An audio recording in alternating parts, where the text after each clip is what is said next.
Paula Evans, Winston-Salem, North Carolina. Bill, if you are so concerned about public figures being bad role models for children, please stop rudely interrupting your guests and telling them to shut up. Well, the shut up line has happened only once in 6 years, Ms. Evans. Well, you know, I think that asking a student to stay in the closet in order to go to school is a lot like asking an African-American student. Want to know what I was doing? Shut up. Please don't tell me to shut up. As respect. Why did you have to tell him you were an atheist if you didn't have any trouble reading the oath? Why didn't you just shut up? What Jimmy Carter should do is privately give Mr. Bush his opinion and shut up publicly. That would be best for the country. And it is our duty as loyal Americans to shut up once the fighting begins. Once the war against Saddam begins, we expect every American to support our military, and if they can't do that, to shut up. All he's got in 6.5 years is that I misspoke, that I labeled a polka war to Peabody. He writes it in his book. He tries to make me out to be a liar. No, that's shut up. No, you had your 35 minutes. Shut up. Quiet. Listen, cut his mic.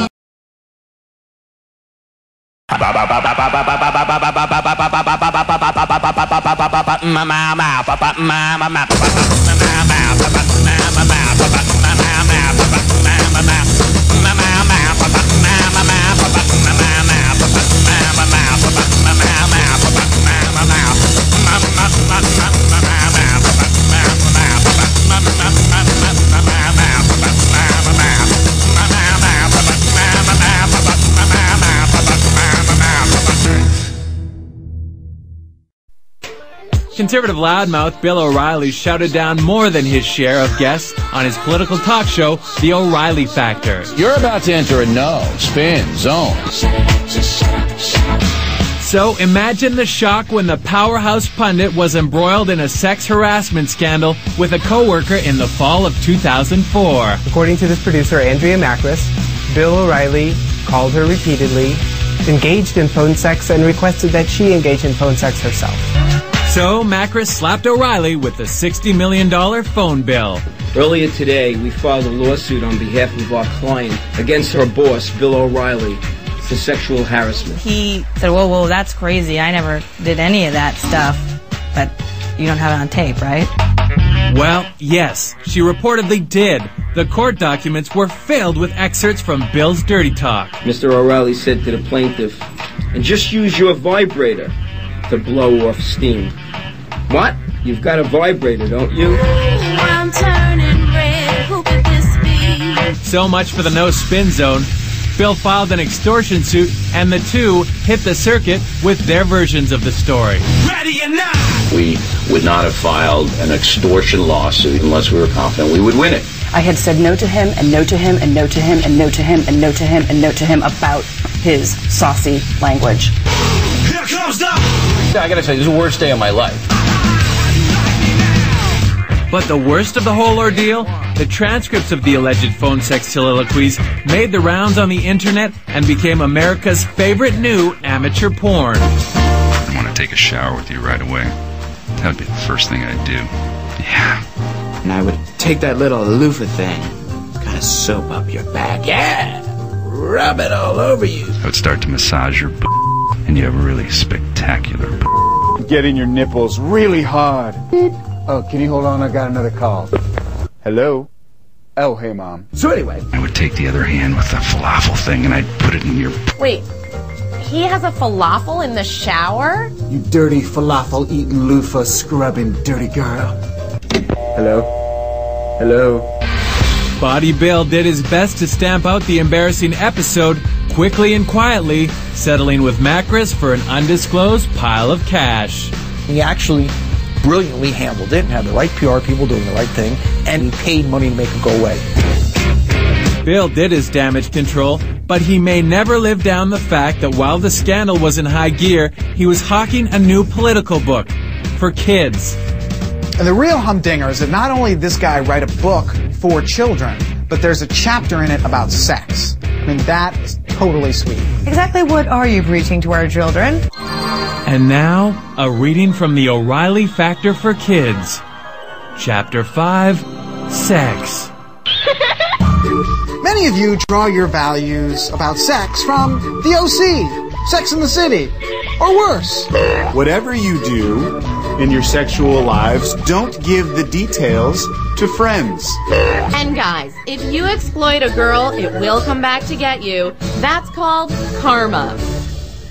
Next week's word will be hypocrisy. But Bill, like cockroaches, and Cher, is bound to survive. O'Reilly, you'll totally get past it. This brutal ordeal is now officially over, and I will never speak of it again. Set off a debate about sexual harassment, which is a problem the world over, no question. It happens all the time where powerful men see a good-looking student and they try to make a move. Factor producer Andrea Mackris caught up with her here at Madison Square Garden. Hi, I'm Andrea. I'm with Fox News. How are you? How are you, Andrea? Good. It's a privilege to meet you. I just want to ask you a quick question.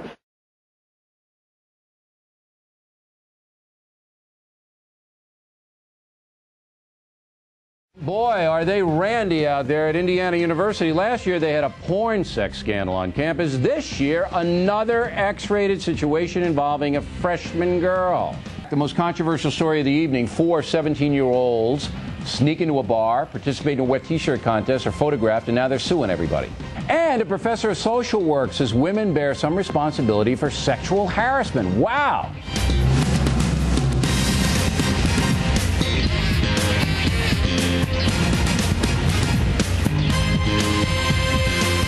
You know, old guys like me go to bed early, so we often miss some good action. Last night on the David Letterman program, whacked-out singer Courtney Love took off her shirt, took her clothes off in a bar, rubbed her thigh while mentoring her. It is on the minds of kids. Oral sex is. Are you ready? Oral sex. Oral sex parties, anal sex, teaching or encouraging oral sex. I thought it was sex with a toothbrush. 35 years ago, the biggest discipline problem in schools was kids chewing gum on the bus, right? And now it's certainly something else in their mouths on the bus. What I always say to kids, don't take steroids because it shrinks your nads. That gets through to kids, that level. You know a lot about that subject, and exactly. I am very pleased that you're so candid in that area. Isn't that where they show porn movies, Spike TV? Is it? I don't know, but I've converted worse. And straight men are tuning in. Now, that's not unexpected, by the way. That is not unexpected. No, I mean, it is something in the straight man gene that's curious about lesbianism. Do you have a roommate, by the way? No. So it's just you, the camera, and the computer. I was invited on a gay cruise last week. You can go if you want to. If I become a lesbian, I could go, or... No, actually, you can go if you want to. I'm not sure that I could go if I wanted. Absolutely. Yeah. I'd see it as a challenge. You know, I'll go on the lesbian cruise. And I never had any sex conversations with my parents. I mean, I had one with my father that lasted about 2 minutes. If I'm a bisexual, and believe me, I would not have the energy, all right? I want to go in and I want to marry a guy and a babe. Would you say that O'Reilly, as a bisexual, all right, again, hypothetical, please. But bisexuals are not looking to have threesome relationships. Yes, I am. Yes, I am. I'm quite happy with that arrangement. The majority of bisexuals are not interested in marrying the McGuire twins. They want to marry one person. Well, they wouldn't be bisexual with the twins. They would be triads, what they call triads. Yeah, okay. I know all these expressions. Yeah, you know more about that than I do. If anybody can get married, then I want the McGuire twins and I to have a nice honeymoon in Provincetown. Would you be against me marrying the McGuire twins? Would you? Yes or no? I don't think I'd want to fight you on that. All right. Do you have the names and addresses of these? I do not. I do not. Check this out. I bet if you talked just right, you could get some women to call you, though. Yes, no. So your commander in the foxhole was hitting on you. Was there sex in the foxhole? You can tell us. We won't tell anybody, Miss Bio. You go ahead. Men, and I know men real well, being a manly man, are barbarians. They're just barbarians, okay? They see a good-looking woman. They're not respecting their intellect. I guess you go out on dates with guys, right? Yeah. Okay. Well, you know, it's L.A. Yeah. Come on. Okay. You could be going out with a duck. You know how they are out there. Did she have a boob job on her? Haven't a clue. Marge Ebert, Irvine, California. Mr. O'Reilly, you lack good manners and you are rude. I am also sure you have some kind of sexual hang-up. Well, most Irish guys do, Marge. Come on, take pity on us.